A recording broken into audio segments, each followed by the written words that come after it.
the way here onto this Ezreal, sitting about half HP to the 25% of Creighton there. Yeah, both AD carries going down to half health there. Ether is going to engage here onto the support of Arkansas State. Fear Turbo is going to get down to critical, but Creighton's actually going to be the first one down. Arkansas State going to be taking the first blood onto the Karma. Yeah, the Ignite coming down there on that Karma, the flash away as well, being able to peel a lot of that damage away from that Smolder means that first blood will go over. Critically though, to this Karma, Ezreal not getting first blood is something that you have to pay attention to, because all of that gold is going to be sitting on that support. So dodging these mantra Qs here is going to be a key objective here for the side of SU, but nothing too crazy just yet. The first blood going over is unfortunate, but with the champion that Creighton is playing here on this Smolder, the scaling potential is still there. Yeah, I mean, can't get discouraged yet. Only the first blood of the game. And, you know, Ether was the one to engage that fight. So I love the confidence coming out from Shenandoah. Not trying to play scared. You can see the two health bars there on Weas and Kevin got that Fury meter in the orange there. I've never noticed that before. Thanks for pointing that out. Yeah, that Kled's health bar there is that little orange piece, and that red piece there is Kled when he gets dismounted, right? So once that orange is gone, then his little raptor friend there is gone as well. And then with that Fury stack, we'll get that partner in crime back on the side of Kled. But some good trades coming out early there. Unfortunately, we did hear recently that Edinburgh is going to forfeit their game here in this NACE League, so we won't be switching over to that. That means we get a full game one here for SU League. Yeah, worry not. The League of Legends game is still going on in full force. It is our first Call of Duty match that has been forfeited by the opponent. So SU going to maintain that 5-0 in NACE Call of Duty. You know, never how you want to obtain 5-0, right, but they are going to continue their undefeated streak in NACE. But stick around for Call of Duty action right after the League of Legends action is going to be in that CCL match versus West Army Point.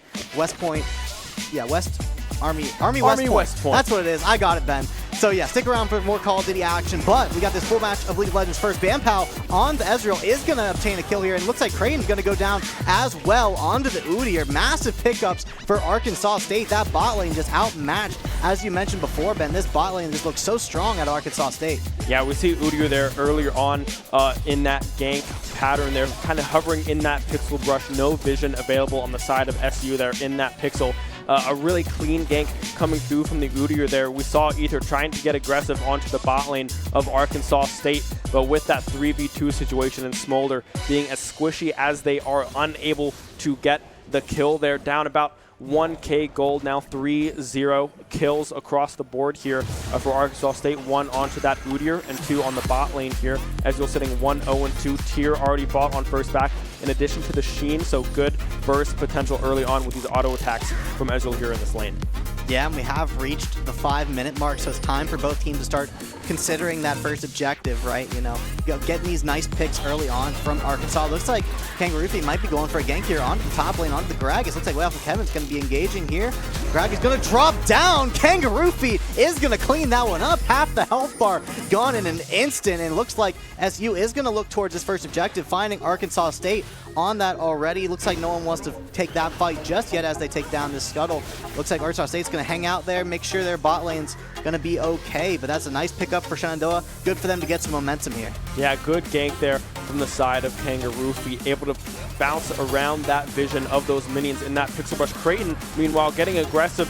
The Twisted Tree will not go in there. Ether opting to not commit as the Arcane Shift will come out from the Ezreal. If that W did come through from that Maokai, that could have spelled danger if he falls into turret range there, but will opt not to go for it, playing it safe, but getting some good poke damage here onto this Ez. Yeah, just going to stay in this bot lane here. A lot of poke back and forth. It looks like the SU is going to push forward a little bit here. Got some vision to work with, has some minions on their side. It looks like Crimson Dragon might be looking to get the backside of this SU bottom lane, but no, they're just going to back out of that situation as we move on to the top side. Way awesome. Kevin also moving forward with this minion wave. It looks like SU is definitely continuing to put on the pressure despite being at this deficit. Yeah, gold just about even here for the side of SU. Kangaroo Feet getting a little bit aggressive onto Crimson here. This Udyr, however, has a lot of peel potential. Ooh. The flash in, the Destiny will come through. Gold card available on the side of SU. A kill donated over to Creighton. Ether able to escape with his life. The Ignite ticking not quite enough. The Mantra Q coming in, but the Arcane Shift coming forwards from the Ezreal, able to get that kill onto Creighton. The flash just barely too late to dodge that auto attack. An even trade coming through 1 for 1. Yeah, unfortunately, Creighton did have the right idea with that flash, but just slightly too late. As you said, Ether does get out of that situation. Looked like he might have been in a little bit of trouble there, but yeah, the SU team looked like they were going to get a nice pick there, but Arkansas State able to flip that one around and get a nice one-on-one there. And although a lot of teammates went down to about half health, not another kill going to be going onto the board. So still, you know, only 100 gold difference here as we move on to about the 8-minute mark. And it looks like Arkansas State's going to take the first Drake. Yeah, Ether going low there. Good job staying alive, but with that back getting forced out means that that Drake is going to be donated over for the side of Arkansas State. Cloud Drake, the first one to fall. Nothing too crazy here. It's really this next Drake is going to determine what this soul is going to be for this third, and that's what we're really looking for here. An early Cloud Drake, not too impactful when you really think of the grand scheme of things here. Yeah. So Ben, you know, talk to the people that don't know League of Legends as well. When are we going to start seeing more pressure come onto these towers? Because, you know, that's the name of the game. Who can get to the enemy's team base first? The first thing you have to do is take down these towers. When are we going to see SU push for one of these towers? Yeah, I'd expect to see the Lily here kind of hover towards these grubs. It looks like the Udyr might do the same thing. When you get these grubs, you get the buff of being able to do more damage to these towers. So often we've seen that come through, as we do have an engage here on the bottom side. Ether getting some good poke damage, but having to disengage as the Ezreal has so much damage on their side. Way awesome. Kevin as well, getting aggressive. The Conqueror stacks coming through. The Ignite barely ticking, might be able to take it out. Yes, we'll be able to do so. Way awesome, Kevin. You can see Scarl, the bar back, health bar back as well. Able to stay alive with the counter gate not coming through just yet. The Kled sitting at 1-0-1 here. That is exactly what you want to see on the side of SU, and now we can see them rotating over to these grubs, trying to open up some towers and get some plates in the pocket of Way Awesome Kevin. Yeah, the artisanal awareness there from Way Awesome Kevin to be able to live that scenario was amazing to witness. Getting that beautiful Ignite, barely killing that Gragas in the top lane, then Kangaroo Feet as well, being able to gank over to that top lane, make sure the job was done, and everyone on SU was able to survive that scenario. So great stuff to the squad here, getting those grubs as well as they begin to reset and potentially think about taking out some towers here with that additional tower damage.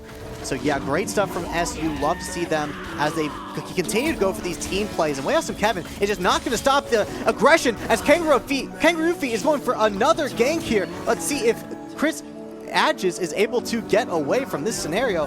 Looks like Kangaroo Feet might be dipping out of this situation, doesn't want to push too far, but if this Gragas goes up too far, you might just catch yourself slipping.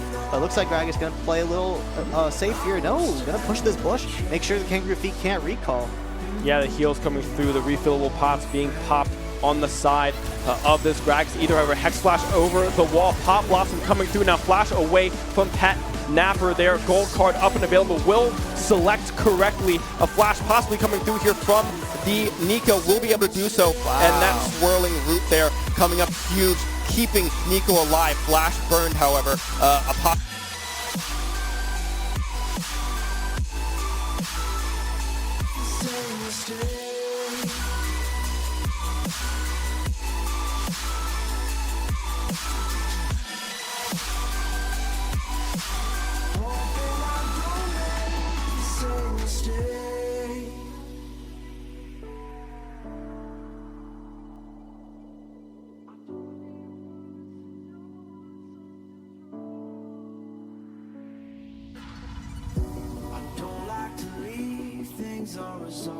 Maybe it's madness.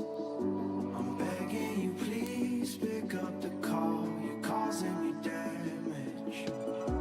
I should've known, wasn't your fault. Don't even matter.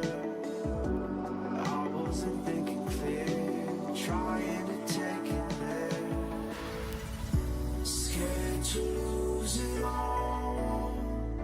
I won't stand a chance. wanna fake it. What if I can't walk away? You got me standing in the rain, hoping I don't make the same mistake.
Hand out, she holds. It's feeling like we've been here before. We're both so broke. That's something that'll keep us afloat. Don't walk too slow. We can't keep falling deeper again. Came too close and the taste so far from pure. A rush of blood, but we search for so much more. We've all been here before.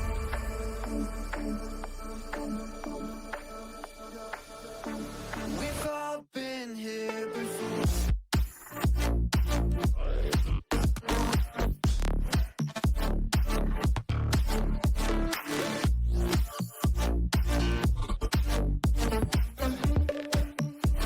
We've all been here before.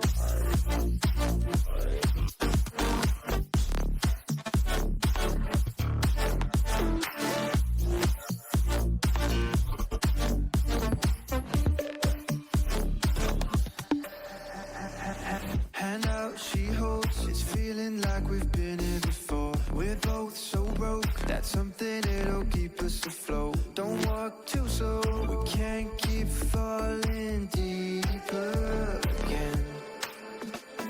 Came too close and the taste so far from pure. A rush. Oh my goodness! I don't think he sees the guy right there. Does find the guy planting the bomb. Parlays it into his second. 1v3 looking for the clutch, looking for the last two. He's gonna find one. Another one walks in with us. Absolutely a must make because of the And ease of them. easy what? The rest of his team is slowly collapsing. The Sombra is the last one alive, and Bladex with the clutch. Ella gonna get the Nair, starting out the Nair train. Boy cannot get out of it. What are we gonna see? The forward air, then down air! Taking some form of space outside the spawn door, but Dragon Blade's gonna look to take it right back with a huge shatter. Oh my god! Another pick! Another pick! Oh, he just keeps going and the pick bang! Hard point in the hand of the other team. Toxic tried to find one, finds a second. Does he get the third? He Finishes does! off with the What a pistol! kill. The entire team in front of him, and he's gonna find falling like four! dominoes. The ace, actually! Push all mid corner, and Gingy staying deep instead of going defensive like usual.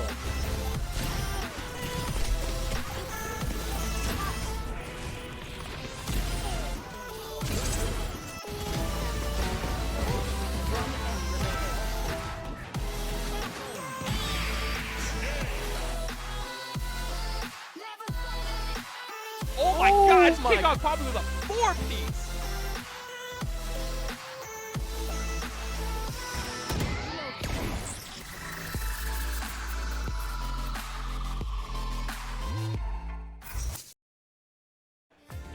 Hello everybody, welcome back to another Shenandoah Esports broadcast. My name is Chris Clayton, and I'm joined once again on the desk by my lovely brother, Kevin. Kevin, how are you doing? Man, I'm feeling good right now. I am so excited because we're going to be watching some League of Legends today, Chris, and I have been in a League of Legends mood recently, so the more I can consume, the more pleased I will be later on. Yes, yeah, we are live right now from the Shenandoah Esports Arena here in Winchester, Virginia, and you are absolutely right. We have been playing a lot of League of Legends recently, as some of you may have seen in some of those replays. That was actually...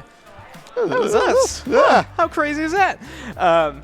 We have the pleasure of having two different League of Legends teams here, and in League of Legends Blue and League of Legends Red being Shenandoah's two colors. We are on Shenandoah Blue, but today you will be seeing Shenandoah Red go at it.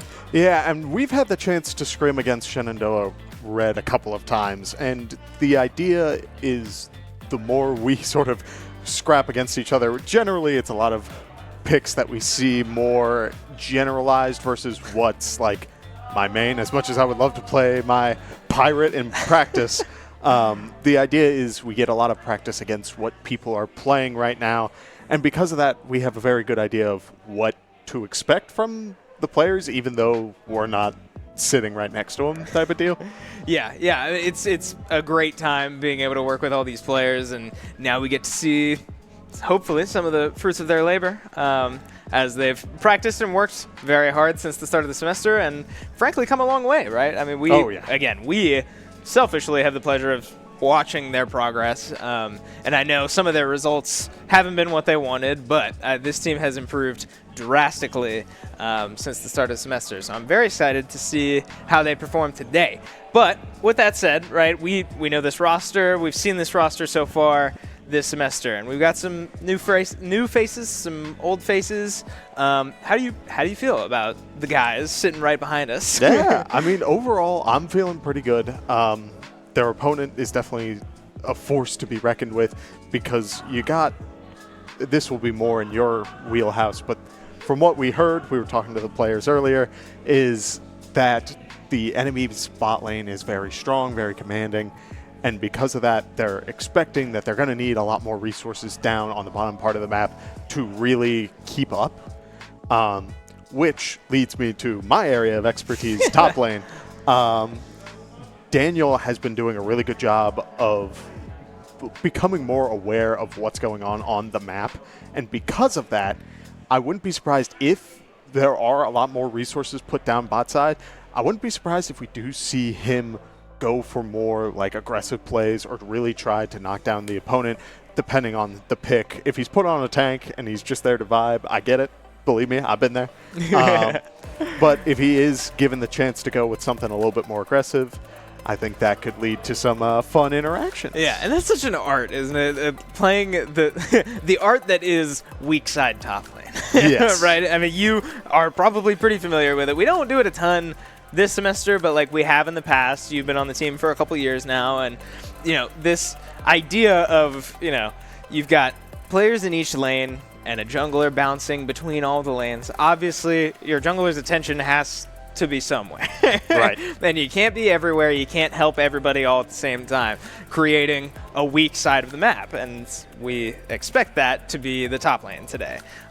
So walk us through like kind of what that looks like, just, in a vacuum, right? It doesn't have to be anything specific, but like what does that look like? The scariest thing for a top laner is putting yourself into a matchup that you have very little control over, and outside influences are a great help, especially when it comes with the jungler, because suddenly if a matchup weak side is super favored towards one person and you're on the back foot, you can ask your jungler to be up there. But if all these resources are being put down to the bot side, it's going to be up to the people drafting these team comps to make a push for self-sustaining laners. There we go. A lot of it comes down to wave management. Mm-hmm. A lot of it will be just keeping up the pressure on, if your jungler is going to be topside, making sure you're communicating, okay, hey, here's where my wave is, here's where I want it to be. Like, you're allowed to be selfish even if you are playing on the weak side part of the map, just make the call. Say, like, I need help, otherwise we are going to be bleeding out on the wrong side of the map, and that is a dangerous game to be playing.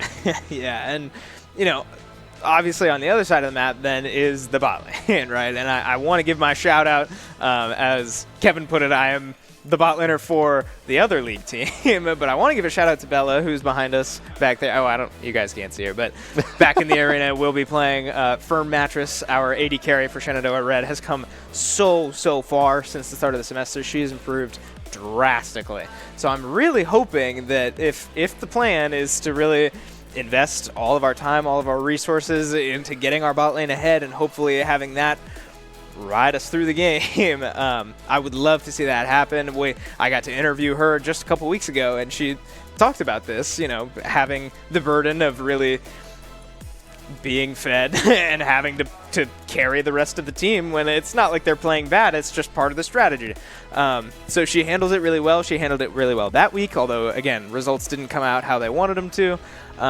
So hopefully we get a great win today. Yeah, and it's funny to me that the two of you have such similar character pools. Yeah. I understand you look at the metas of every lane in the game, and you get all sorts of craziness: tanks, juggernaut, bruiser, mage, control mage, poke mage, whatever you want. AD carries do have kind of a smaller pool. They do, yeah.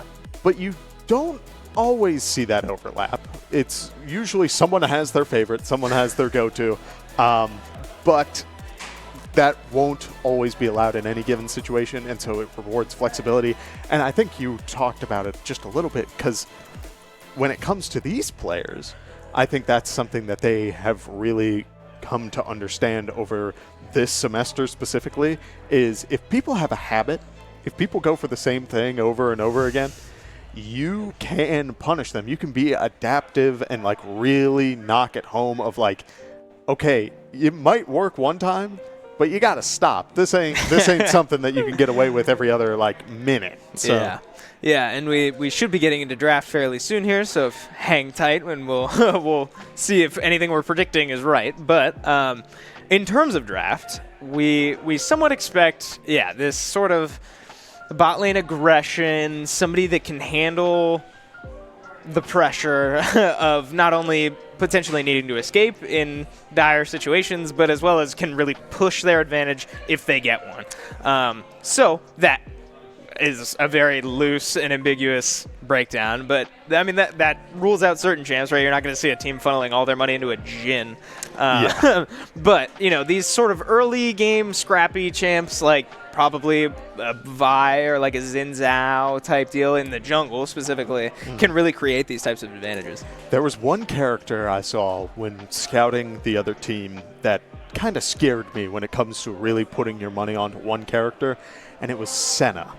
Senna is the kind of character that can run away with a game very quickly despite being a stacking champion. A lot of the stacking champions in League, for those of you who may not know, are based around the idea of you have this mini game of sorts that you play on your character, and you want to continue building up your damage by last hitting a minion with your ability or something along those lines. And so Senna does that by hitting the opponent, and rather than just increasing the damage, it increases her range. So I would get very scared, but we're in the draft, Chris, and I like what I'm seeing so far. So I guess we were right. We do see a Vi on the side of Shenandoah. This is a blind pick draft, so it looks like the draft itself was done on a third-party website probably, and these are just the results. So we don't see draft order, but that's fine. Maokai, Vi, Orianna, Xayah, Rel for the side of Shenandoah is pretty much what we were expecting. Yes, it's a very traditional, I'm going to go in with an Orianna sphere on either Vi or Maokai, maybe even Rel, jump in and then have the shockwave connect and then just blast them with Xayah feathers. But on the other side of that coin, I am seeing a lot of champions that do very well on their own in sort of like scrappy situations. You got Darius, who is the 1v1 king at the moment. Yeah. You got Tristana, who's able to attack from range. We were talking about how valuable that is earlier, as well as this Twisted Fate. This character's popped up out of nowhere, Chris, and now it is everywhere. Yeah, it's very strange because on the side of VCU, we see a Tristana mid and Twisted Fate, and if you were to ask me about a year ago, I would have put those in the opposite positions. Not even right? a year, I'd say 2 months. Yeah, I mean, frankly, Tristana is a very traditional AD carry, and Twisted Fate historically has been a mid laner because Twisted Fate's ultimate ability has 2 parts. One, he activates it and gets vision of every enemy on the map for a couple seconds. And then 2, can just instantly teleport anywhere within his range, which is very large. So you usually put him mid lane so that he can teleport either top or bot and have massive influence on the map by just existing. Now, with recent changes to Twisted Fate, Riot Games has very much embraced the idea of Twisted Fate being your AD carry, with some changes to his scalings and how he makes money compared to every other champion. Twisted Fate AD carry is becoming more and more popular, as you said, and I like it. It's vulnerable. That's the big problem compared to a Tristana, which they do have mid, but it's hyper scaling. It does have that pick potential. He has a point and click stun that he can quite literally just pull out a yellow card and click on you, and then you can't move for like a second and a half, and that's a long time in League of Legends. Yeah, and you may like it. I don't like it. Take it from the person whose whole idea is I'm playing a big buff character who should be able to run up, and then if I see the AD carry alone, I should be able to walk up and slap them around. This one is able to keep me in place, standing still, has insane critical strike ratios, and is suddenly one-shotting me. I'm not supposed to get one shot. That's not my job. Like, I'm supposed to be running in there, taking the team and saying, bring it on, let's see what I can do. That ain't right, but I don't know. I'm happy that we are seeing the character and people are recognizing the strength of it. Yeah. I feel like if we want to see the max potential, everyone should be picking up the character at the very least. Yeah, it's you make a good point. It's a weird direction that League is very much diving very hard into. Like, it's not even like it kind of happened fluky. They've embraced it. They even nerfed. They made original Twisted Fate weaker to further propel this idea of a Twisted Fate AD carry. So, you know, we've tried it a couple times. It's weird. It feels strange, but it does seem to be the pick of tomorrow, if you will. So I'm curious to see how that goes. You know, against champs like a Maokai that can go invulnerable, and a Vi who's unstoppable in her ult, and a Xayah who can ult and become invulnerable as well. It'll be interesting to see how Shenandoah is able to dodge these gold cards, even though it is a point-and-click ability. But those are all pretty long cooldowns, whereas gold card is not. Yeah, as well as it frightens me to see, like, I think the team comp that Shenandoah had is very solid, very sound, is the kind of thing that if you are able to keep up tempo with your opponent, you will have amazing team fight, you will have amazing objective control, but when you're playing against characters that are so good at just making your lane annoying and really trying to knock down the little bits of gold, you know, you might miss 1-2 minions on a wave, but suddenly that adds up even more. 40 gold over multiple waves, suddenly you're down a full item, suddenly you're down a full mythic, and it turns into a headache. Yeah. But I think it's going to be on Shenandoah to really go into this game and say, all right, jungler, we know that traditionally they play through bot side, but keep an eye on where the money is being either gained or lost, because it's, as long as it's kept even, I really do believe that the team fight for SU is very, very strong. Yeah, I think you're right. And with a massive ult like a Maokai ult, right? It's lane wide, but then textbook combo of Vi Orianna, right? We do have an Orianna mid who can just put her ball on Vi, and all of a sudden you have a missile going straight through the enemy team, and there's nothing they can do about it. we'll see. I mean, I agree. I think the team fighting is more standard on the side of Shenandoah, but it's a little more scrappy and dangerous for VCU. And VCU is a very good team, so they can certainly keep up with these really messy team fights. But speaking of standard. yes, this is, I mean, it doesn't get more standard than this. We have a 5-point from both sides. This Talia jungle for the side of VCU will now move bot and look to start her blue buff. Weird Q there, but I'm not going to talk about it. Maokai up top side, just going for a quick Q, just pushing Darius away. Darius returning the favor. Yeah, both characters are definitely going to be opting to just sort of slap each other around. The scary part, so TP's teleport is usually taken on the top laners. It's because the lane is very isolated and you're able to control the map a lot better later on.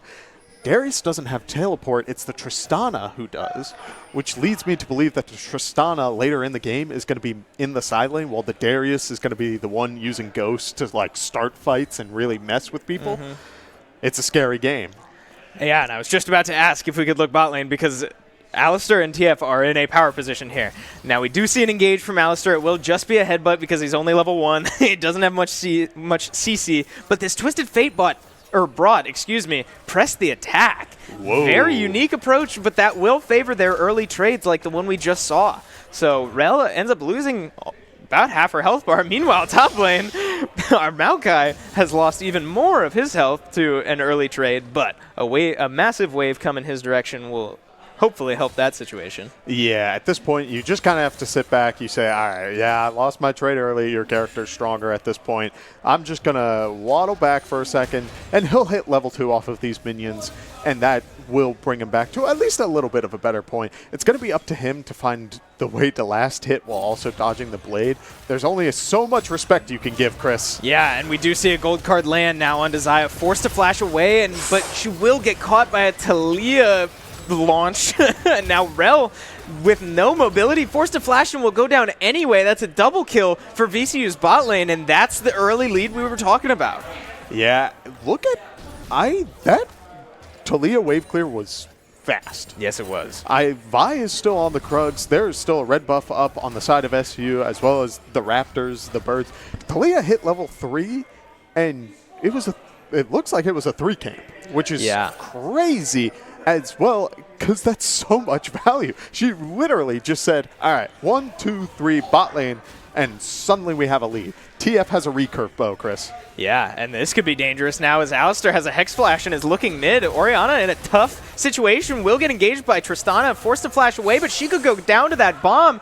The tower shot won't be enough, and neither will the bomb. No kills either direction, but Orianna will be forced out of lane, and that's effectively a kill unless Orianna opts to TP back to lane to catch that wave. But now we do see potentially Vi looking for maybe a little bit of damage on Tristana. Here it comes as we see the TP mid. Tristana will just jump out. She's totally fine. And Alistar will back and go back to lane like nothing ever happened. Right. At this point, we're already starting to see where the gold is falling. TF up about 500 gold on the Xayah. It's not a lot right now. Xayah has the CS lead, but the other big thing about Twisted Fate is his passive. He makes more money just by last hitting the minions. It's a random value from 1 to 6. So suddenly, we're going to see TF really start to just make more and more money by playing the game, as well as if they continue to play through him. But a little bit of the opposite of what we were talking about. There's a Talia on the top side, and she was definitely looking at that Maokai. Yeah, unable to find anything, but you make a good point about that recurve bow, because I believe that can only, of Twisted Fate's realistic options, that will mean this Twisted Fate is building a Kraken Slayer.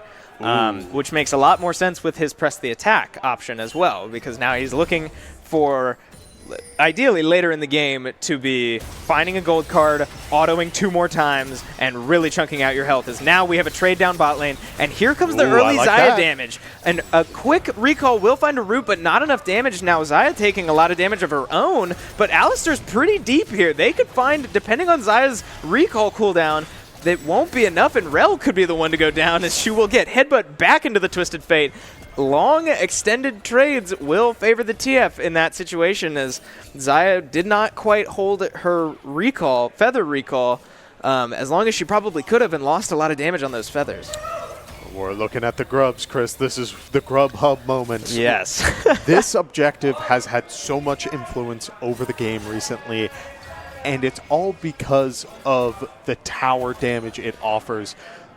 When you take any amount of the Void Grubs, you will start dealing true damage to the tower. Oh, but if you're able to get 6, you also spawn smaller versions of those grubs, which add even more damage to the tower, and you can take them very early.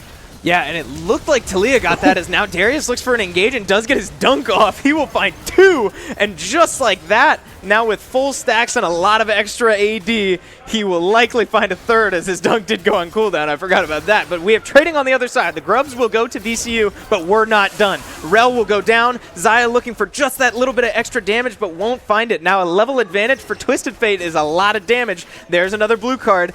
Probably won't be enough to kill her, but it could be as he ghosts and just runs her down. And I mean, I feel like I blinked and all of a sudden VCU's up 7 kills and 5,000 gold. Yeah, and suddenly the gold difference is mounting again. I worried earlier on about getting this lead and keeping up in the team fight. Again, I think we will see SU have these amazing fights later on, but the damage may not be enough. It's great that you're able to get this team play going. I think that they have the synergy over there, but when it comes to damage, you only get more damage by 2 ways. You either get it through the level or you get it through the item, and the item is the way to go, especially in a competitive setting.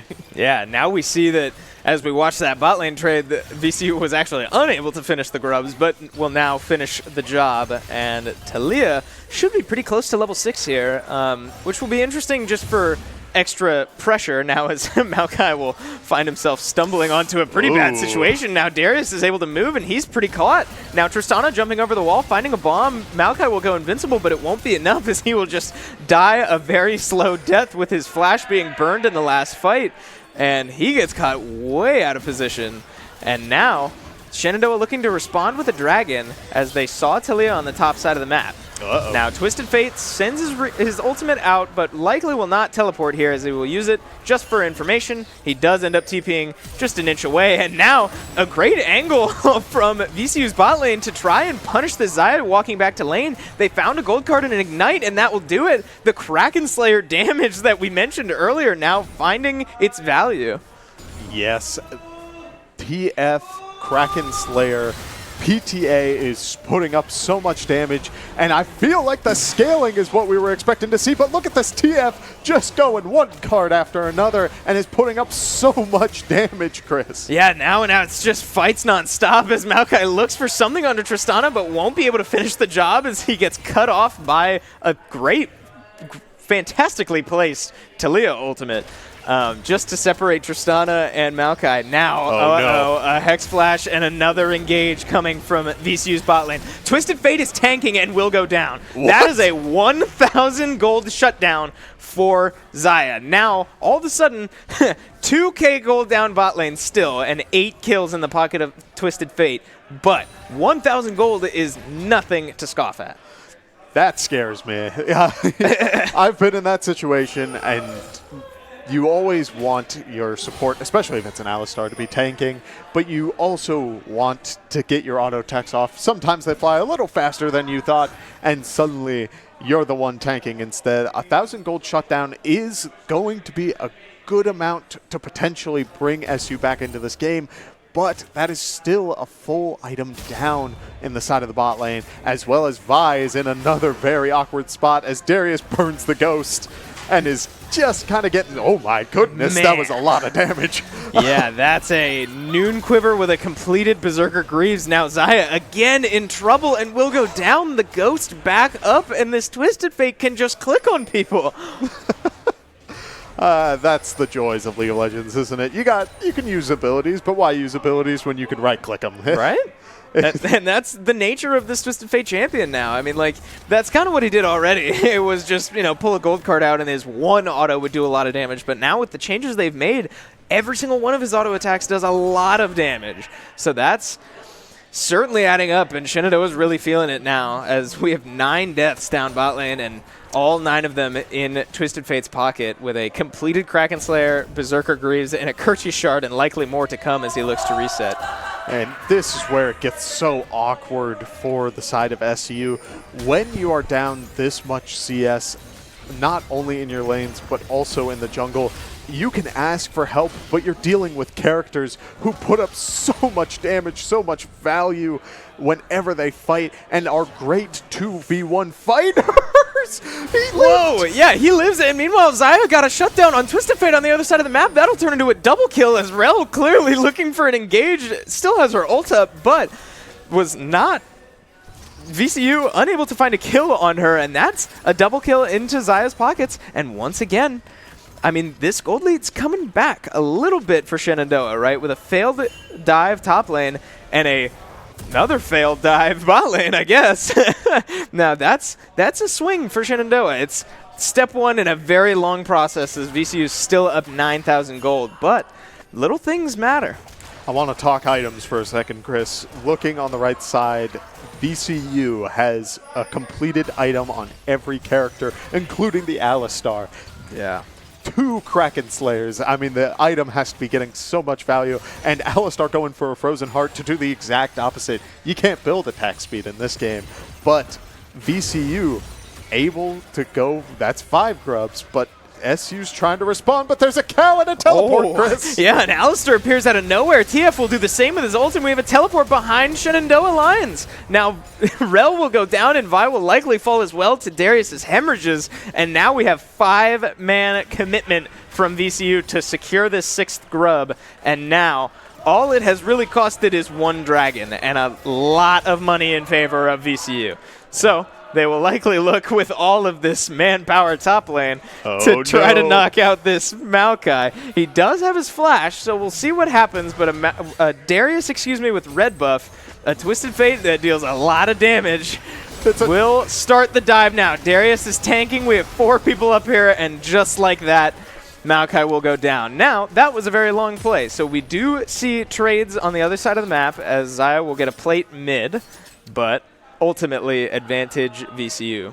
How could you do that to the tree dressed as a cat? That poor guy. Yeah, that was just brutal. That was completely, that was too much, but a very good play from the side of VCU, as while they were topside, you mentioned it, as much value as you can get on the other side of the map. Welcome to the competitive league world, as a 2nd dragon goes into Shenandoah's pocket, and while it doesn't give you the gold and won't make up for that gold difference, it will give you permanent stats, and that is so much value, Chris. Yeah, and we'll see if Xayah is able to finish this very low health Alistair, but with a lot of armor his way, he will not go down. Now Rel will die to the Darius, and Alistair will finally go down, but Tristana is ripping through this roster as getting reset after reset, jumping through the team. Darius will find another dunk, and that is a 3-for-1 trade in favor of VCU. And that's the damage we're talking about. Orianna able to find a TP out and save her own life, but still, 5-24 is the kill total for this game, and 33,000 gold to a mere 19.6 is very hard to come back from. Yes.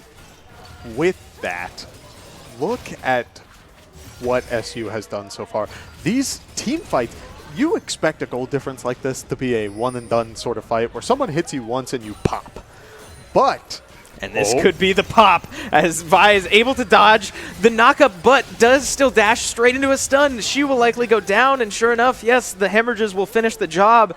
Darius finds his 7th, and that's another 1,000 gold shutdown waiting to happen. Oh no, there's another cow. Here's another one. VCU just playing around their vision and finding these picks, right? Shenandoah trying to get any control back in this game, trying to find the vision and deny enemy vision, but VCU just standing, waiting for it every time.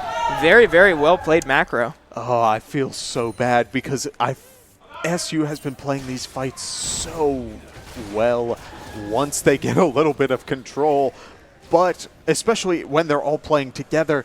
But again, it's what we talked about earlier, the damage is just not enough. And when you're in this sort of deficit, the most you can really do is just start trading these objectives and trying to find something on the other side of the map. But it looks like SU is going to opt to try and answer this wave and potentially start bringing it back through shutdowns. But TF using his ult, going down bot lane for the macro play. Tristana hitting the tower. Did you see that Herald? No, I did not. Talia is in a Herald on her way straight down. She will go straight into the wall and not get value out of that. But if they can protect it all the way up to the inhibitor, it will charge and potentially kill it. As they do have a wave, they will likely get it either way. Oh, it doesn't but charge. It doesn't charge on the inhibitor. So now the Herald will walk up and likely die before it gets engaged. Oh. Now, Rel does get a great engage onto 2. Xayah ult is out and a massive recall will kill the TF. That's a lot of damage down for VCU, but not enough coming from Shenandoah. As Orianna will fall, Maokai looking to do anything he can as Vi comes late, looking to finish the job. Xayah fighting for her life under her tower, was not dealing any damage to this poor Alistar. And the quadra kill for Tristana. This could be a pentakill. I didn't even notice. And Rel is back alive. This could be 6 kills in a row for this Tristana. If they're able to finish off this Rel, who cannot walk backwards, she will find a kill onto Alistar and force VTU to back up and potentially just keep taking objectives. But at this rate, they have to recall soon. Tristana is out of mana and Darius is out of health. Shenandoah looking to punish, but it won't quite be enough as they opt for the waves and protect the base. But my God, that was bloody. Yeah, I mean, that is the bloodbath that you fear when playing against a Tristana mid. So much damage coming out from that character. We talked about 80 carries, able to carry fights. And when you bring an 80 carry mid lane who is so good at punishing Orianna and really keeping up the pressure, I think we just saw the fruits of the value, what all it offers. Yeah, now Xayah unfortunately finding herself just up a little too far, but she will be able to walk out as nobody on VCU was in position to punish that except for the Alistar. But again, as we take what is likely one final look at the gold, 20,000 gold in favor of VCU would take anything short of a miracle to come back from, as Alistar does find a knock-up onto Xayah, a gold card onto Rel from VCU, now a Darius pull will shred all that armor, and goodbye Maokai.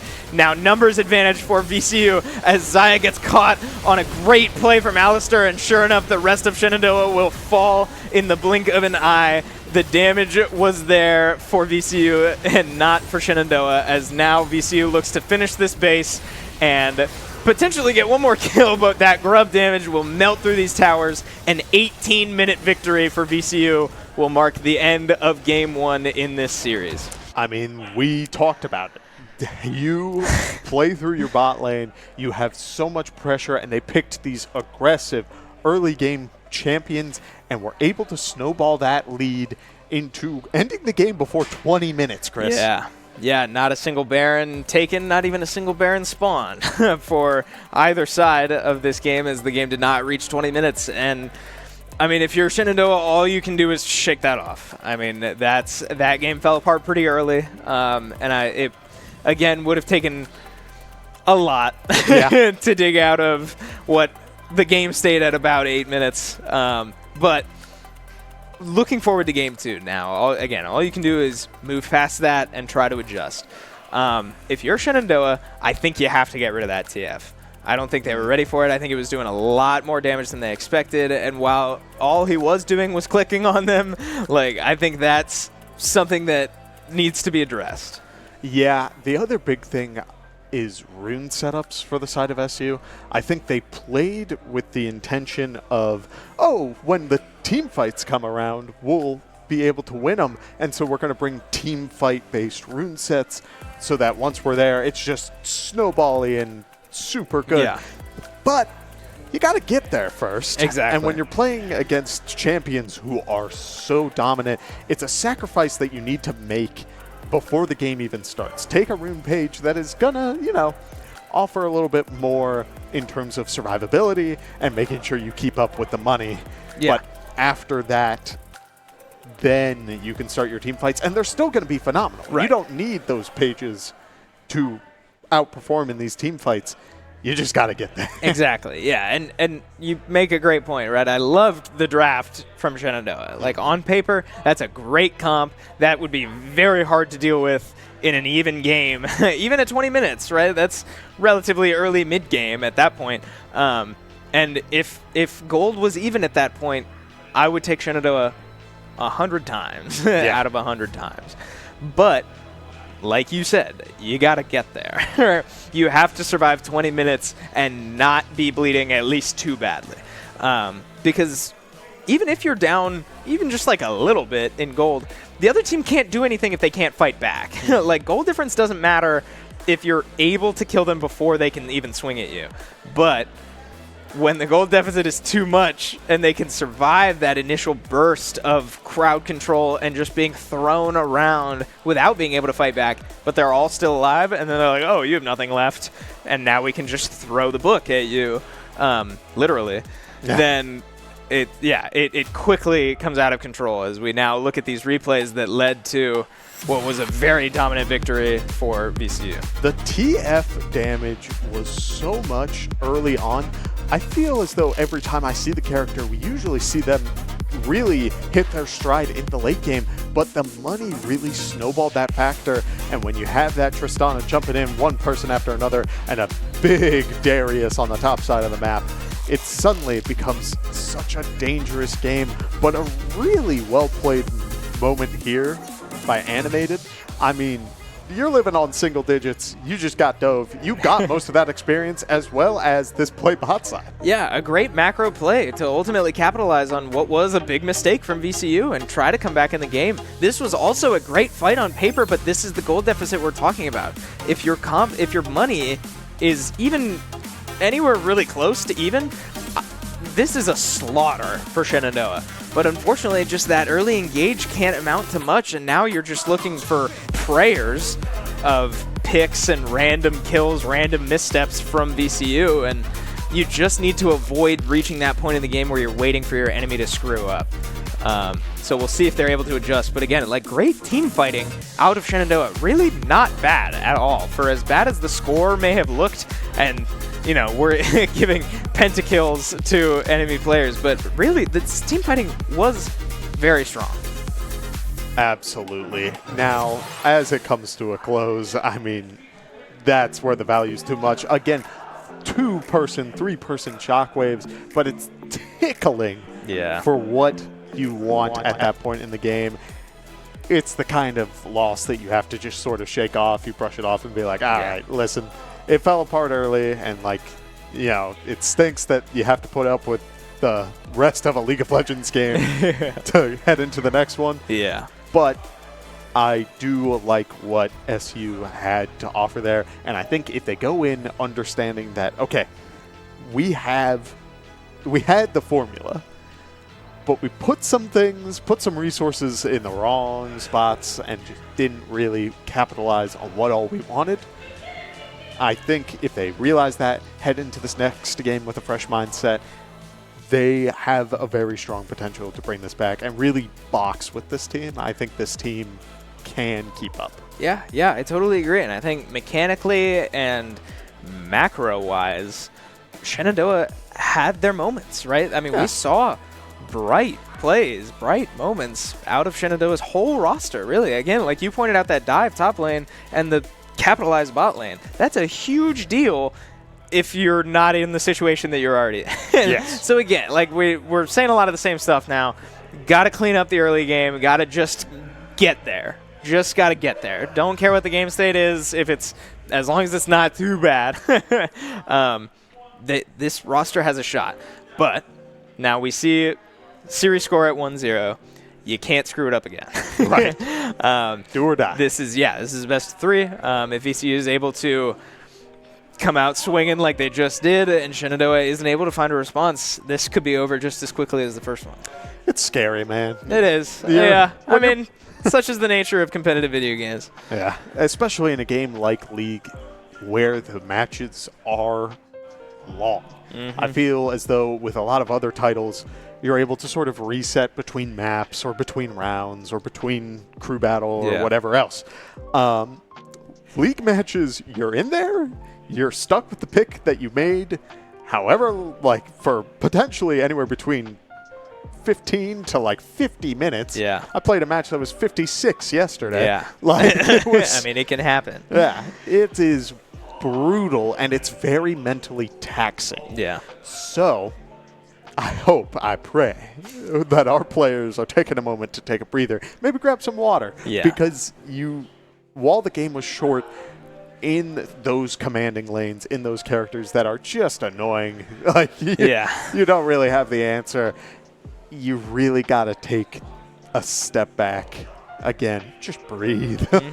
Yeah, so. And as we've had our time to breathe now, we can look forward to Game 2, as I imagine the teams are drafting right now, and we'll be able to see that very shortly. Like I said, I think the Twisted Fate was a lot to handle, and that I would expect to be dealt with. I think that will get banned. But really, and we couldn't see the bans because it was done outside of the in-game client. But I didn't really feel like, in terms of champions, I didn't feel like anybody on VCU's side was too overwhelming, just as a champion. Yeah. Tristana, maybe, but otherwise, I don't know. Like, I guess if we're looking at just surviving lane, maybe getting rid of Darius at that point, even though Darius did, compared to everybody else in the game, did not have as big of an impact as like Tristana or Twisted Fate, but it was able to do his job in shutting down Maokai, and as we now look to draft, we will see what happened. And it looks like we are now in tournament draft, so we will see a Twisted Fate ban come from Shenandoah. First and foremost, I like that. Yeah, I wouldn't be surprised if we see the Alistar banned too. I feel like that character had a lot of presence. We don't like the cow. that cow was mean. Yeah. But we're seeing a Jinx ban from the side of ECU. Again, character overlap between you and Bella. Yeah. But a lot of focus on the bot side of the map for almost all of these bans except for the Lilia. You either play Lilia or you ban Lilia. That's the like, people don't like playing against that character unless you play that character. That's just how it works. Yeah, and it's hard to say because, again, this draft was likely done in a third-party program, so it's hard to say whether they're drafting in order right now or if they're drafting in draft order, if that makes sense. It looks like they will just be picking their champions where they're going to go. Taking the Tristana mid. I like that for Shenandoah's draft, as we see a Karma top, which is also very annoying, specifically in lane. Wukong with the early pressure, and Tristana, whose impact we just watched in the hands of VCU. I mean, this is pretty much what we talked about. Yeah, Wukong being Wukong is so strong right now. You want to talk about a great team fighter? You want to talk about a great boxer, a great 1v1er. Look at the monkey. Yeah. The character has so much going for him. He just gives himself free stats. Yeah, exactly. So far, Shenandoah has a lot of AoE. The same could be said for the side of VCU. You got Udyr, whose whole purpose after the rework is to be a giant AoE slow and to live as long as possible. So he's taking on the tank role for this game. But as we see the bot lanes picked, Chris, I want to know your thoughts. We got a Kai'Sa on the side of SU. We got a Zeri. Man. Yeah, two champs I haven't seen a lot of this season. Kai'Sa's in a very awkward spot where both AD and AP Kai'Sa are very viable, and so I wouldn't be surprised with a Tristana mid if this Kai'Sa opts more into the value that comes from her W, and especially into a team comprised of a Sona, a Zeri, a Syndra, squishy champions that one or two Kai'Sa Ws could really chunk out of a fight. I don't know. It'll be interesting to see. And I like that bot lane for Shenandoah. On the other side, you have Zeri Sona, who's Zeri obviously very slippery but very hard to play. Sona, who should be an easy target, frankly, for a Kai'Sa Rel. Obviously, Kai'Sa's early game is not super commanding until she's able to upgrade her Q. So we'll see if they're able to create an advantage in this bot lane, but what I'm particularly scared of is that Lee Sin in the jungle. Lee Sin is a very flashy character by nature. He is. And when you know what you're doing, it's the kind of plays that you sit there in shock as he goes into you, flashes behind you, or like dashes behind you, kicks you into the enemy team. Like, it's a very flashy character. It's a character that demands, again, a lot of like presence. Yeah. I agree with you. I'm a little worried. I wouldn't complain about kicking, you know, we had Karma, which, like, that's scary to be kicked into the enemy team. But if you accidentally misclick and you send the monkey, you send Wukong into the enemy team, he is going to spin so fast. That's a massive mistake. Yeah, and if you give Wukong really any window to point and click dash into your entire team, that could spell disaster very quickly. And we saw, again, we said it a lot, we saw the team fighting potential that this Shenandoah roster has. If they're able to make it there, they have a great shot at out-mechanicking, that's not a word, but outplaying, yeah, this roster. So we'll see, right? We have to wait now 3 minutes. We didn't explain it before game 1, but for those of you who may not know, League of Legends has a built-in 3-minute delay for competitive integrity so that any of us watching from home can't watch the game and look at the map and see where wards are placed and, you know, manipulate vision and how a team plays. Imagine that. Imagine if I was on this desk right now and then I shout over at them, "There's a ward in the tri-bush." Right, like that's, yeah, that gives quite an unfair advantage. So, yeah, we have to sit here and wait for 3 minutes as the players are already in game, but we will catch up very soon. But that gives us even more time to talk about this draft, right? Yes. In terms of survivability, right, we preached it from the moment game 1 ended. Survive, survive, survive, put the fires out. Do you think this draft can do that? Looking at the lanes, I think top lane is going to be a lot more, I think Animated will be able to keep up a lot better with the Udyr because he has the range and he's going to be able to really poke out the character. Udyr has built-in lifesteal and shielding into his kit. Karma has shielding, movement speed, healing. Everything. Yeah. Everything, including the kitchen sink. Exactly. Right? So the character is so highly contested right now and is very good. I think Animated is a great player who can really pilot it. So I'm fine with that matchup.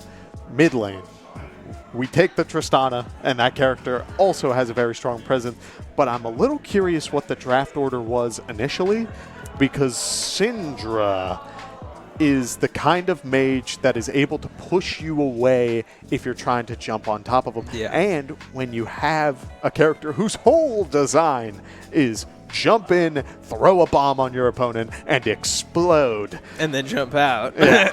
Or jump farther in. Yeah, exactly. Yeah, no, I mean, you make a great point, and that Syndra is definitely something to look out for. But going back to even just like square one, we started this stream talking about weak side top lane. And I think Karma, specifically Animated on Karma, can do a great job of just absorbing pressure and stalling. Yes. It can allow Shenandoah's jungler to focus as much resources as possible into, if not creating a lead bot lane, at least coming out even. And Karma, just as a champ, can run around, heal herself, shield herself, just survive and be annoying for literally the entire game. So I love that pick from Shenandoah, again, for this strategy of live to see another day. But we will now be getting into game 2 of Shenandoah versus VCU, who is on match series point, excuse me. But we do have a potential invade bot lane, and this is exactly why we said we have that competitive integrity delay, because this, if it results in anything, could be a dangerous first blood, but a great flash and ghost from Zeri to get out and avoid catastrophe. Rel with Hex Flash brought is not too sad about that. Now we see the return invade just for vision, but ultimately a strong start for Shenandoah. Aggressive, strong start. And Zeri is the kind of character who needs those summoner spells early on because she scales for the late game. That is her true bread and butter when she ults and is moving faster than lightning and is able to really keep up the pressure. So now you have Flash and Ghost burned. I wouldn't be surprised if we do see Shenandoah's jungler try to really capitalize it on the bottom half of the map. Yeah, you've got a massive window now, a 5-minute window before that Flash is back up, and that's a massive cooldown for Zeri, right? She's only got 1 dash, and it's on a very long cooldown. If they ever see her blow that, I fully expect Shenandoah's bot lane to be screaming at the Wukong to come down bot and punish it. But we will, only time will tell, as we now get into wave 1 of most lanes, all lanes, not most. But first strike for Syndra will result in a lot more money and ultimately just more damage, as she will look to scale into late game. On the opposite side, we do see lethal tempo for Tristana. Yes, I'm looking at this bot lane matchup right now, and I'm a little worried because Galaxy Bird is just taking a lot of free damage right now. There are 2 pots already burned on the support, and a jump in, but a miss, and suddenly I don't know if they will have the damage. Oh my goodness, what am I saying? It's going to be very close, but not quite, and the Triumph will heal her back. You were right, though. A lot of damage, a lot of free damage taken from Shenandoah, and then a late engage, a missed knockup onto Sona. I mean, ultimately a great stun to find this area. A little misdirection, but not enough, and the Ignite not able to finish the job, and once again, an early advantage goes to VCU. Now, Sona gets executed to a tower, but that ultimately won't result in anything, and buys a Kerchi shard. What Excuse in the me? world? Okay, interesting pick. For those of you at home who may not know what that is, the VCU support just bought an item that enhances her auto attack damage every, like, I don't even know, like 7 seconds-ish, depending on how you move, whatever. Ordinarily, an item you see 80 carries buy, as VCU's 80 carry also just bought. So a certainly interesting buy, but I get it, because Sona does enhance her auto attacks, and that's going to be a lot of pressure coming out of VCU, right? If she ever gets an empowered Q auto attack onto Kai'Sa, I mean, that could be like a quarter of her health. Now, Animated looking for a lot of damage onto Udyr, but ultimately probably just a bait as Karma's forced to flash and will still get stunned. Now the healing coming out from Udyr as Wukong will look to finish this situation, but Udyr finishing this exchange with more health than he started with, and now a point-and-click stun and a Lee Sin Q follow-up will result in 2 kills for VCU's top side. And once again, this early advantage being built by VCU. Now the Kerchi shard, Sona running down Rel. And she has Dark Harvest as well, so she's looking to do as much damage as she can. And Rel chunked out very quickly before Shenandoah was even able to respond. And when you're playing an engaged support like Rel, when you take chip damage like this, it's so detrimental because now look how far back Galaxy Bird has to play to even collect these resources. Sure, Galaxy Bird is getting the experience, and I mean, it's on the Kai'Sa to collect the money, but I'm very worried because they are all so low, Chris. Oh my. Yeah, a quick play, and there's the Kerchi shard Sona with Dark Harvest, able to just make quick work out of a very low health Shenandoah bot lane. And unfortunately, again, we just see this snowball building bigger and bigger and bigger as 4 kills for VCU's bot lane results in a lot of damage before Shenandoah is even able to start a fight of their own. Meanwhile, Wukong on the grubs. I don't hate this play. My only concern right now is that you have a lot of characters who don't do a great job pushing towers. And sure, having the grubs will help in like increasing their pushing potential, but generally you want it more so to snowball. So both junglers trading objectives, handshaking, saying, hey, you'll take the dragon, I'll take the grubs, and we'll have a good time. But I don't know if it'll be worth it in the long run. Only time will tell. Yeah, only one way to find out. Now, I'm very curious because that other item Sona just bought, a alternator, I believe is what that's called. Either way, it doesn't matter. It will even further boost her damage, as now we see the gold deficit and where it lies. As ultimately, Udyr only up 400 gold, but VCU's bot lane on both laners has a large advantage. Now, Wukong looking to find anything on this Udyr who is level 6, doesn't matter because he's Udyr, but Wukong just finding some damage. Udyr will be totally fine, as that champion has a lot of healing. But now Wukong staying to push the lane. Now Lee Sin is looking to capitalize, but we look mid lane for a quick trade and a big old burst that will favor Exil on the Tristana. But now we have a fight breaking out top lane and bot lane, as Rel is taking so much damage. Lee Sin will find the Karma up top. This Rel will likely go down, and there it is. This Hextech Alternator Kerchi Shard combo. Now Wukong finds a trade kill top lane on the Lee Sin. That's a start. Yeah. If there's any character who can bring back a game single-handedly, I do think Wukong can do it. Chris, there's another fight! Amazing play from Exil. I mean, jumping onto its single-digit health, Chris. Yeah, and I mean, it's all over the map. We're just seeing these 2v2s, 1v1s, 2v2s all over the map and finding trades here and there. Exil finding a great solo kill on Syndra, but just like that, Kai'Sa dies again bot lane, and it's 8 minutes, and Shenandoah's bot lane tower is down to 1 plate. There's so much money flowing into Zeri's pockets, and frankly, Sona's pockets. Look at this. Zeri's only 400 gold up on her own support, and now, I mean, whatever. Wukong does steal a Scuttle Crab and will look for an ultimate engage on this under-leveled Lee Sin now, forced to dash away to his mid laner, who is ultimately safety. Now, Kai'Sa flashing, and I mean, we're just seeing, once again, the snowball coming even bigger, and they're probably going to dive, Chris. They probably will, as Kai'Sa now just forced to stand back, but Udyr diving top lane as well. We do see Wukong engage down bot, maybe not, as he is forced to fall back, but a lot of damage down on VCU's bot lane, and ultimately, Shenandoah walks away empty-handed. Oh, the double fist bump. Fist bump coming from VCU. That's a power move, Chris. That is the most powerful tool in any man's arsenal. It's a message. Yes. Only your teammates can see it, but by God.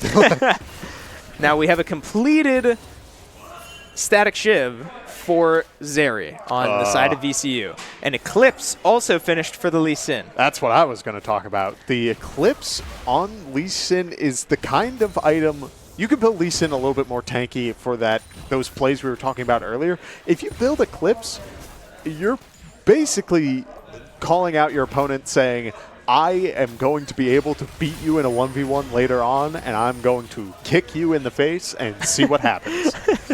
And, I mean, we'll see if VCU's bot lane can kick Shenandoah's bot lane in the face, as now the Alternator Kerchi Shard Sona gets a little bit of damage onto Kai'Sa, but ultimately not that much, as Zeri ends up targeting Rel, and neither will go down, but still forced to back and will lose another wave and likely their tower, as Grubs did go to Shenandoah, but doesn't matter. That bot lane tower will fall, and now Lee Sin's sitting in a bush waiting for this Wukong to just fall right into the trap, and Wukong dies very, very quickly, and that's the Eclipse you're talking about. Yeah, I mean, talk about the fruits of your labor. You made the call saying, I'm going to 1v1 this monkey, and by God, did you do it. I also want to acknowledge that on the top side of the map, we were talking about keeping up with money, keeping up with CS in the last game. The CS numbers are a little bit more balanced.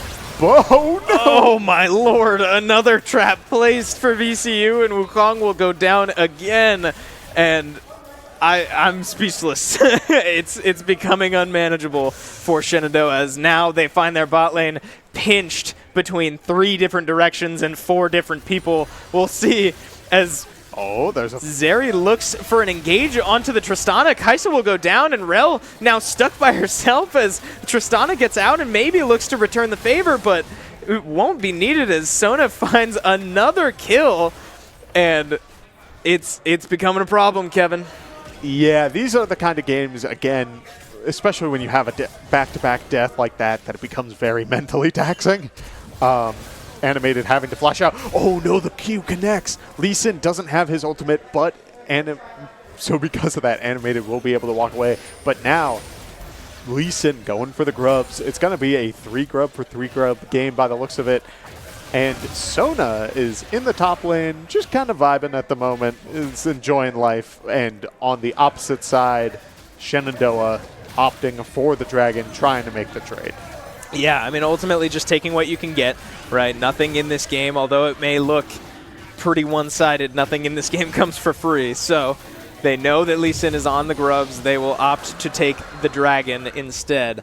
And Karma now back up top lane. I just noticed Karma also has First Strike, so we'll see if that is able to generate her any more gold. But if she walks up a little too far, she might get caught out of place. Now, Zeri looking for an engage onto Kaisa, and while Rel gets a great counter engage, Kaisa's already way too low, and now Rel will just go down as Zeri's ult is back, and she can just run you down.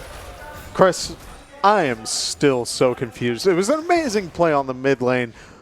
But what in the world is Sona building? I don't have an answer to that, as now we see Syndra looking to engage onto Tristana, and the damage will be enough as a 6-ball ultimate will do the job with a First Strike Syndra able to just one-shot you. Now Zeri will likely get what is probably her 8th or 9th plate from that mid lane tower. And we see a sketchy play top lane as Karma is able to just walk out, dodges a very important Lee Sin Q, but again, the pressure of just having to sit on this island as now Zeri wants some of her own, and she will push the lane in, and we'll see if the Sona and Lee Sin now wrapping around the terrain will look for a dive, but the wave from the side of VCU is not as big as it might seem. Right, and Animated is doing a great job of clearing it, but it's a cannon wave, Chris, and if there's one thing that you can guarantee, it's that you will dive on a cannon wave. Sona misses the ulti, but is still able to get the kill on Karma, and Rel is just a little too slow getting up to the fight. Yeah, and you wonder if Shenandoah saw that coming or not. They lost vision on Sona and Lee Sin for a while now, as we see a lot of damage coming out from this area as it's just spreading. Now Firm Mattress caught in the wrong place at the wrong time, but Zeri flashes forward for a whole bunch of nothing. Now Sona takes 2 tower shots but won't go down, and a knock-up onto Zeri will give a shutdown to Rel, but too little too late as that money, 900 gold, will go to Shenandoah's support, and this is not a Kirchi's Shard Sona for Shenandoah. Supports are making bank right now, Chris. I guess so. It's a great day to be a support in this game. Generally, you want your money on your carries because then you see plays like that. But on the other hand, then you have damaged Sona players, Chris. Yes, and it's so heartbreaking for Shenandoah to see that Rel is actually more economically stable currently than Kaisa. That hurts a lot. You want all your money, all your money on your AD carry in like a perfect world. That's why they're called a carry. But now we see Shenandoah just trying to find anything on the map as they start a Herald. It will reset back to full health, giving VCU time to pull up with all their damage, all their money coming straight at them. And ultimately no fight yet as Shenandoah does back off. But we'll see if Shenandoah looks to engage, and it's not looking like they will. They will just concede the Herald, probably the right move, as a 13,000 gold advantage for VCU would likely spell catastrophe on a team fight in that area. Man, that Udyr got auto-attacked 12 times down bot lane, and Tristana did not have the damage. Yeah. But that Udyr is so tanky right now. Yeah. Take it from someone who loves playing that character. That character can get hit by a brick house and still walk away without a scratch. Oh my lord, and the Zeri damage just basically 3-shotting this Kaisa, as now Zeri will take some tower shots. That's like 4 tower shots, but Sona with plenty of healing to get her back up, and Zeri with no mana left will likely just look to reset pretty soon here, but I mean, look at the items, look at the gold, 14,000 gold in VCU's pocket, about to be more as Syndra finds a stun onto Karma, and I mean, just completed item after completed item, and if you look at Shenandoah's builds, an Eclipse for Kaisa is not what I was expecting to see, and I'm curious if she is able to upgrade her Q from that or not, but a Herald charging down top, now looking for the same play from last game, is not able to do it, but it doesn't it charge. Just still rotates as Sona finds a kill onto Wukong, and just more and more structural damage coming from VCU as the mid tower will fall, this top tower will be next, an inhibitor goes down mid, and Shenandoah cannot stop the bleeding. Chris, there's a Storm Surge on the Sona. There's so much damage on the side of VCU, Chris. Yes, and you're to a point where there's not much you can do about it. It's a repeat of Game 1 where the team fights don't actually look that bad, but the damage just isn't there for Shenandoah. Now, another stun found onto Wukong, and I mean, this Sona's frankly doing more damage than I've ever seen a Sona do. What a crazy idea. When you get an extra kill or two early on and saying, no, I don't need to support the people on the other side of the map who are also doing well. It's my turn to be the strong character. I've been doing this for too long, man. Oh, so. Another stun found under Tristana. She will be able to jump out, but bot lane tower will go, and it's looking like VCU just wants the whole base as they will get inhibitor number 3, and Shenandoah will fight for their lives one last time. A Lee Sin Q finds Wukong, will not be enough to follow up, as Wukong now health difference favoring VCU. They look for an engage onto Zarya, and Karma has a great pick here. Now Zarya out of the fight, but Syndra will quickly kill Kaisa. Now Tristana looking for any reset. If they can get one kill, it would be huge. Knocking Zarya back into the roster. VCU is also low, but so is Shenandoah. As Rel will go down, Kaisa is down, but if Shenandoah is able to heal and get one last stand, this could be it, as Syndra will go down. That's one more for Shenandoah. Zarya is down to the Wukong. Udyr so low, but he will heal right back. Sona healing herself as well and dishing just as much damage. Wukong will go down. The Tristana's not able to find the reset, but will go down to half health. A speed up from Karma likely won't be enough, and Shenandoah lives to see another day for now. Yes, the game managing to stay alive longer than last time, but I love to see that Shenandoah did a great job of really surviving. Like, I understand you lost 2 players in that fight, but Tristana was able to get a kill or at least a good amount of damage and get back, heal, and then jump in again. Animated, really putting up the pressure and making sure that the waves are cleared. It was such a good job to keep this game alive, Chris. Yes, and we once again see the strength that is this Shenandoah roster's team fighting. If they're able to find any leads here and there, their team fighting is great. They found a great engage onto Zarya and kept her out of the fight until it was too late. She did explode Kaisa, or Syndra did that, but I mean, these fights, mechanically, Shenandoah is right there. It's just they need to find little advantages and do whatever they can with them. A second dragon will go to VCU. This game will, it would be frankly miraculous. Oh my lord! Sona finds a kill onto Wukong, and that's the Stormrazor value. Now Kaisa's only at half health to start this fight, as a Sona ult will find the Karma and knock her down. A miracle needs to come from Tristana as 1,000 gold goes her way, but a Syndra ult point and click will do the job. As now Rel will fall, Kaisa will fall, the Shenandoah roster is aced, and the base will go down with them. VCU able to finish the job with one final push and another sub-20-minute victory for this very, very strong VCU roster. Holy cow. You want to talk about pressure. You want to talk about keeping up the pace. VCU seems to have a formula, and they keep it up in stride. They do. They looked very, very strong in almost every aspect of the game, able to create early leads and snowball those into what very quickly became an unstoppable force for Shenandoah to have to try to brute, and it simply did not work. Very, very high praises for VCU and how they played those games. 2 sub-20-minute games. It's not easy. No matter how good you are at the game, that ain't easy. It's not. Yeah. So, very, very well done by them. But, again, moments of greatness from Shenandoah, right? That last stand, those team fights, they all look so good. They just need to get there. So, hopefully, in due time, we will see the Shenandoah roster bounce back. But, ultimately, I mean, it's hard to complain about games like that against a school that is as good as VCU. Oh, absolutely. And I think SU did a really good job of adapting through Game 2. I mean, the game lasted longer for a reason.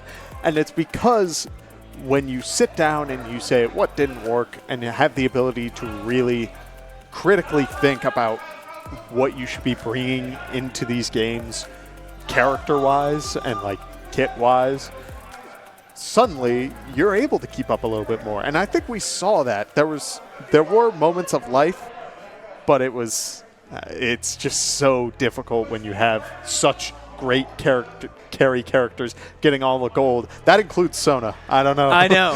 That was incredible. And you know, we saw that level 1, level 2 fight in the bot lane, right? It was that close. Just a couple autos here and there, or maybe Rel, if she's able to dodge 1 or 2 Zeri Qs even before that fight starts, that Zeri probably dies, and we're talking about a whole different game.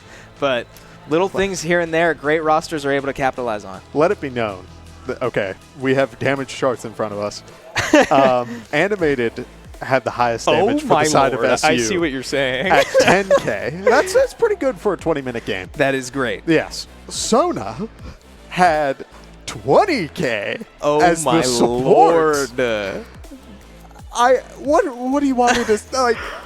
Excuse me, Riot? There's a problem. I think there's an error in the line of code. Supports aren't supposed to do that. Yeah, I mean, props to VCU support player for making decisions, realizing, hey, I've got a lot of our team's gold, and I'm not going to waste it on support items. Again, just feeding to this snowball that I keep alluding to that, I mean, just grew even faster if a Sona is leading your damage charts. But again, very, very strong showing from VCU. A lot of great signs from Shenandoah's red roster. So we'll see if they're able to hopefully take that and learn from it and apply it to next week. But with that, I think that will do it for us. So thank you very much for watching. Kevin, thanks for sticking out 2 games with me. Oh, of course, Chris. But if you want to see more esports action, make sure to drop us a follow. We have games just about every day of the week, if not every day of the week. Yep, drop us a follow on Twitch and all of our socials. We'll be sure to let you know what games we have going on and when. And with that, thanks again for watching, and we'll see you next time. Card land now on Desire, forced to flash away, but she will get caught by a Talia launch. Now Rel with no mobility. Damage to the tower, and you can take him very early. Yeah, and it looked like Talia got that as now Darius looks for an engage and does get his dunk off. He will find 2, and just like that, now with full stacks and a lot of extra AD, he will likely find a 3rd. CS, not only in your lanes, but also in the jungle. You can ask for help, but you're dealing with characters who put up so much damage, so much value whenever they fight, and are great 2v1 fighters. He lives. Whoa, yeah, he lives, and meanwhile, Zaya got a shut